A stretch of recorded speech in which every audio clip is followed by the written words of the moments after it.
और फिर कहीं तुम्हें कुछ ना हो जाए इसलिए खामोश रही। तुम्हें भी खामोश रखा, लेकिन तुमने क्या किया? तुम वापस आ गए और उन्होंने वो किसी असलान नामी शख्स को ढूंढकर खेल की पूरी बिसाती पलट डाली। अब समझ में आया? क्या बात है अस्मा? वकील साहब आए हैं, मीरान से मिलना चाहते हैं। आखिर ऐसी क्या बात हो गई कि उन्हें यहाँ आना पड़ा? खैरियत है? रेहान साहिबा के वकील ने तलाक के पेपर्स भिजवाए, इसलिए आपसे बात करने के लिए आया हूँ।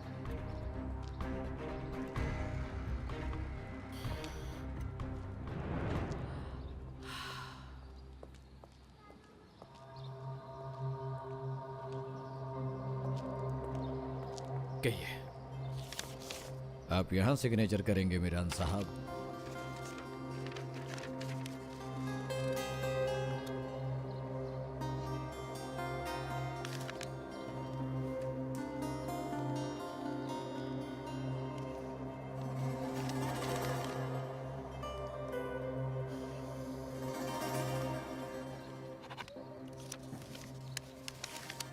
मीरान साहब, एक सवाल और पूछना चाहूंगा कि क्या आप हक मेरा अदा करेंगे?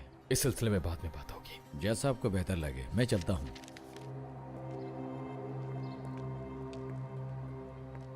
मीरान, जल्दबाजी मत करो मीरान। अगर नसूर सुलह पे राजी हो गया तो तलाक की नौबत नहीं आएगी। सुलह हो या ना हो, तलाक तो दूंगा दादी जान। मैंने इस बारे में दिल से फैसला ले लिया है। तुम तो अपने इश्क के लिए जान तक देने को तैयार थे और अब कह रहे हो कि सुलह हो या ना हो तुम तलाक जरूर दोगे। बिल्कुल दादी जान।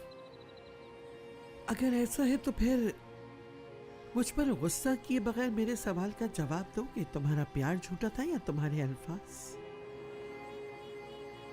मेरा प्यार भी सच्चा था और मेरी नफरत भी। मैं रेहान को खोए बगैर इंतकाम लेना चाहता था। कोशिश की मैंने। अगर आप थोड़ा इंतजार कर लेते तो मैं खिजर शादुलो को एक दफा नहीं 1000 दफा मार देता। उसके पास कुछ न रहता, उसकी ताकत, उसकी फैमिली, उसके चाहने वाले। खिजर शादुलो की जान लिए बगैर ही उसकी दुनिया खत्म कर देता। अपने माँ बाप का बदला इसी तरह से लेना चाहता था।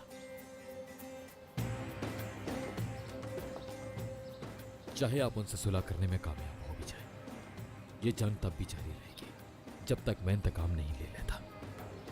इसलिए आप मेरी हिफाजत करना बंद कर दें। मेरे लिए रुकावट मत बने। इसके अलावा आपसे कुछ नहीं चाहता। तुम्हारे लिए रुकावट मैं नहीं, तुम्हारा इश्क था।